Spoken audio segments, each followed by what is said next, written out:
Assalamualaikum warahmatullahi wabarakatuh. Pada kesempatan kali ini kita akan berbicara mengenai manuskrip peninggalan Wali Songo. Kita bisa menemukan beberapa manuskrip dari para wali ini yang sayangnya sampai hari ini masih belum banyak dikaji. Di antara yang sudah dikaji adalah misalnya manuskrip dari Leiden berkode OR 1928 yang dikaji oleh Pak Trues ya dari Leiden, dan itu sudah lama sekali. Sekarang kajian para wali seakan berhenti, padahal manuskrip para wali masih sangat banyak. Misalnya adalah sebuah manuskrip yang di Leiden membahas terkait dengan Sunan Kudus. Kalau kita membicarakan Sunan Kudus, biasanya yang muncul adalah peran politiknya. Misalnya Sunan Kudus yang kembali menyerang kepada pihak-pihak yang bermusuhan dengan ayahnya dulu, Sunan Ngudung misalnya. Atau misalnya Sunan Kudus memberi hukuman terhadap Syekh Siti Jenar maupun Ki Ageng Pengging. Dan gambaran dari apa yang telah ada kajian terkait Sunan Kudus muncul seakan-akan Sunan Kudus hanya mewakili aspek syariat saja atau aspek fikih saja. Nah, manuskrip baru yang saya temukan misalnya di Leiden ini membicarakan Sunan Kudus sebagai sosok ulama yang komplit. Dia bukan hanya seorang ahli fikih, tetapi juga ahli tasawuf dan ahli filsafat Islam tentu saja. Misalnya, di situ digambarkan ajaran mengenai asrorus sholah atau apa yang penting diperhatikan dalam aspek ibadah sholat itu bukan terkait dengan fikih tetapi terkait dengan batin atau hati kita. Misalnya ini ada ajaran begini naskahnya.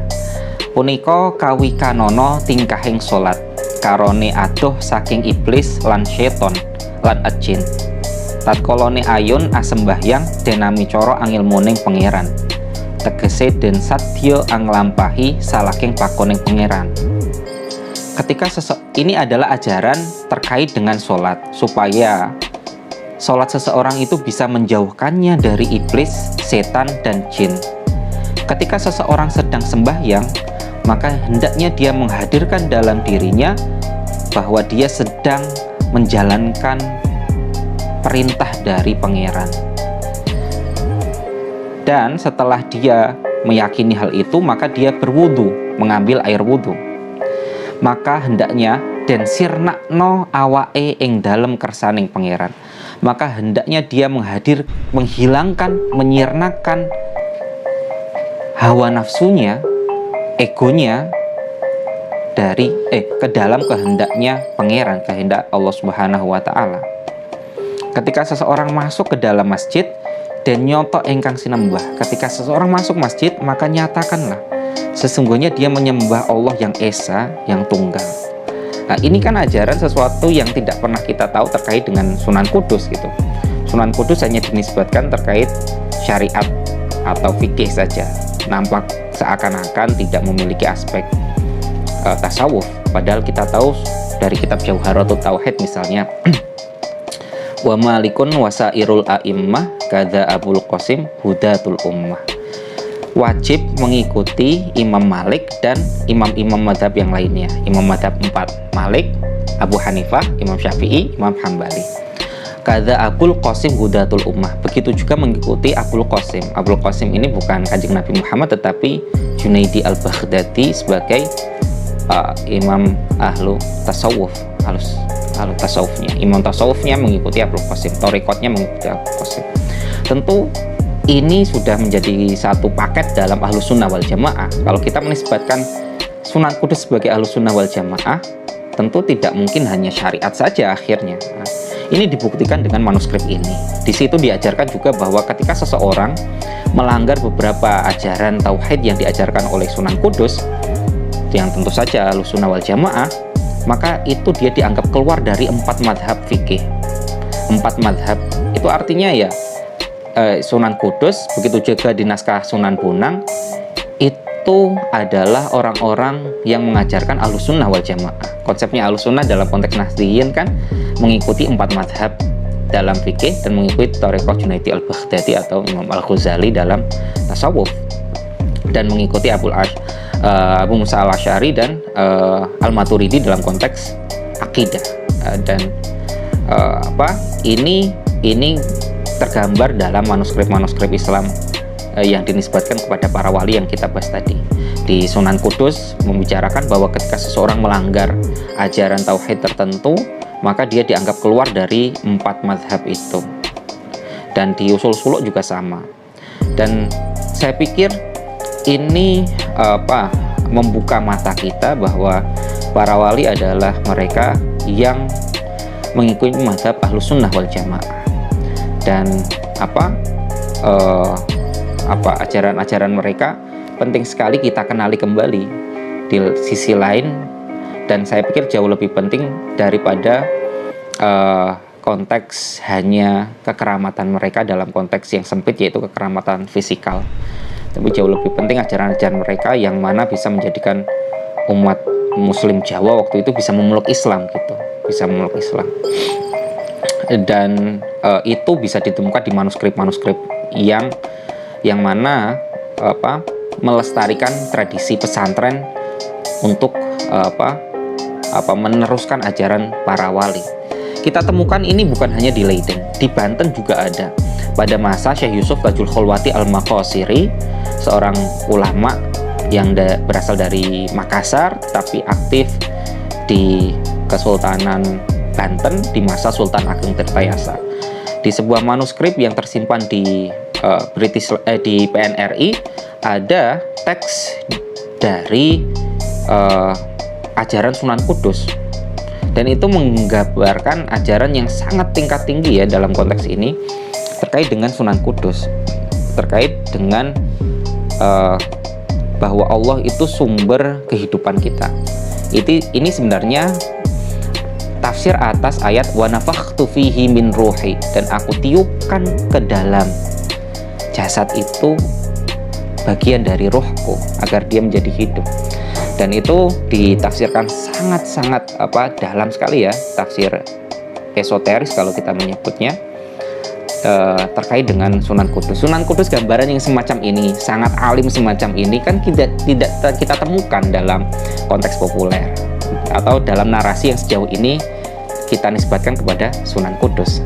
Saya pikir manuskrip-manuskrip itu membuka mata kita akan betapa tingginya ilmu para ulama, di samping betapa mereka juga memiliki kekeramatan-kekeramatan.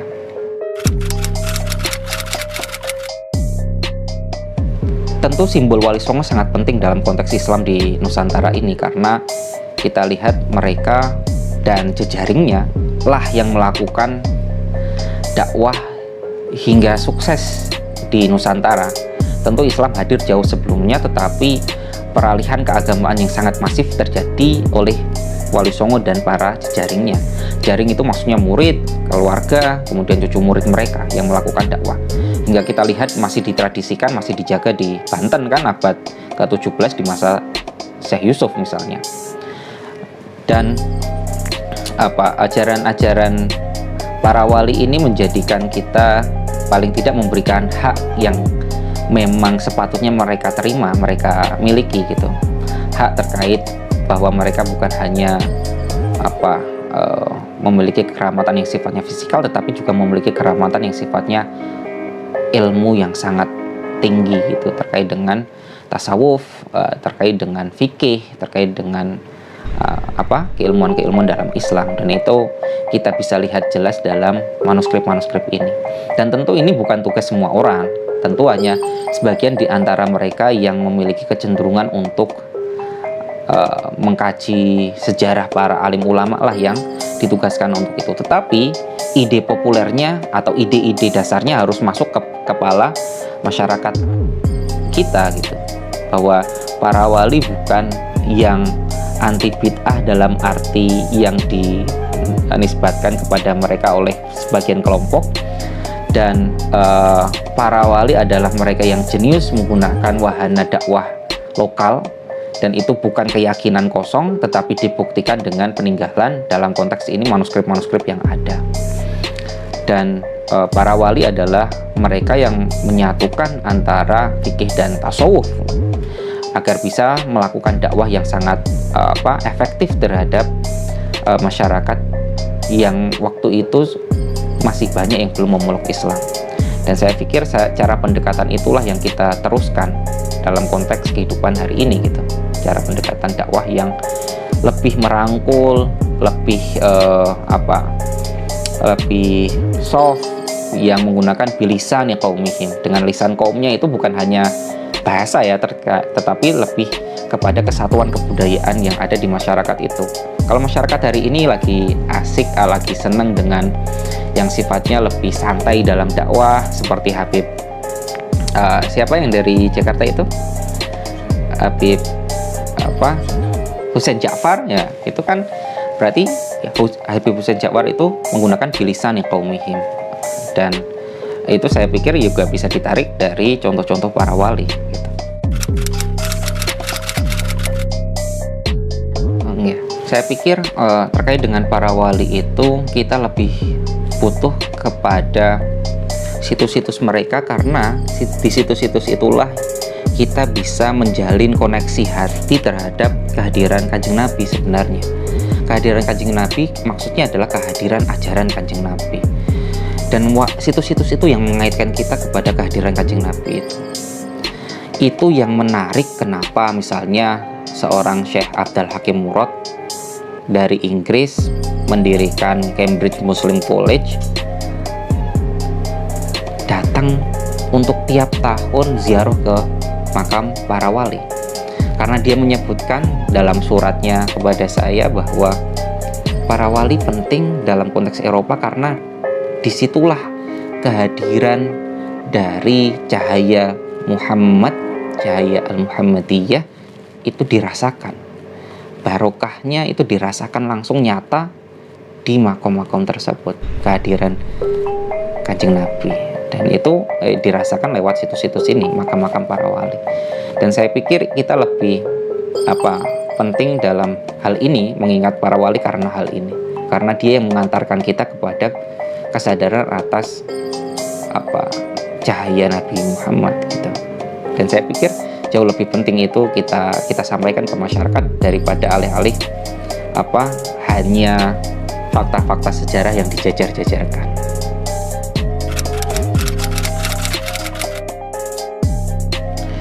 Ya, saya pikir sudah terkenal ya makam para wali di masyarakat, dan itu menjadi tempat yang sangat memberi barokah dalam konteks ekonomi, misalnya menjadi pusat-pusat perdagangan masyarakat biasa untuk mendapatkan bisa memenuhi kebutuhan harian mereka gitu. Kita melihat di sekitar sini ada di Demak, Kudus gitu. Tapi saya pikir juga wali-wali lain yang mana jauh setelah mereka.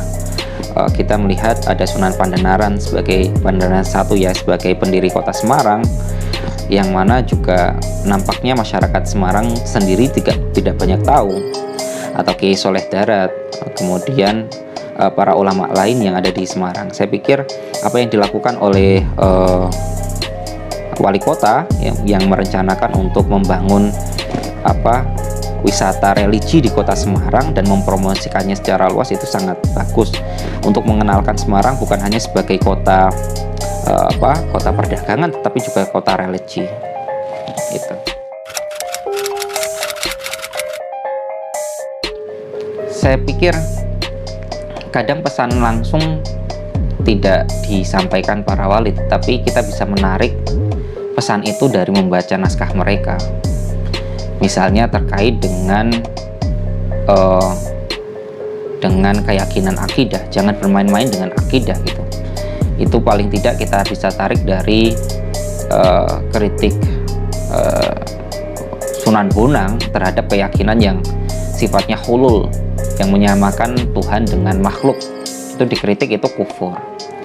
Kemudian Sunan Kudus juga sama menyampaikan hal ini, bahwa Allah adalah pencipta dan menciptakan sesuatu dari ketiadaan dengan kun fayakunnya atau nafasur rahmannya. Dan saya pikir akidah itu Ahlus Sunnah wal Jamaah itu sudah tunggal di masa lalu, satu, dan kita mengikuti Ahlussunnah wal Jamaah. Dan perubahan-perubahan yang terjadi adalah perubahan karena situasi sejarah hari ini gitu. Tetapi itu sama sekali bukan sesuatu yang pada asal mulanya kita yakini. Kita yakini pada awalnya ya satu tunggal, yaitu Ahlussunnah wal Jamaah.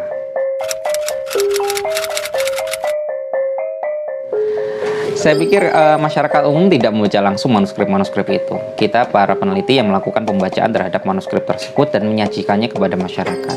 Dan ini penting kita ya pastikan bisa masuk ke kepala masyarakat kita gitu, bahwa para wali mengajarkan ajaran yang tidak berbeda dari apa yang kita teruskan di Nahdlatul Ulama, bahwa mereka memegang 4 mazhab dalam fikih, mereka memegang tasawuf dalam konteks menyeimbangkan antara syariat dan thariqah ya gitu. Dan itu yang saya pikir penting dijaga agar narasi terkait dengan para wali tidak dibelokkan oleh beberapa kelompok yang ingin membelokkan narasinya, yang akhirnya membawa kepada keraguan di masyarakat Nahdiyin sendiri terkait dengan para wali gitu. Ya, demikian apa yang saya sampaikan, semoga bermanfaat. Wallahul muwaffiq ila aqwamit thoriq. Wassalamualaikum warahmatullahi wabarakatuh.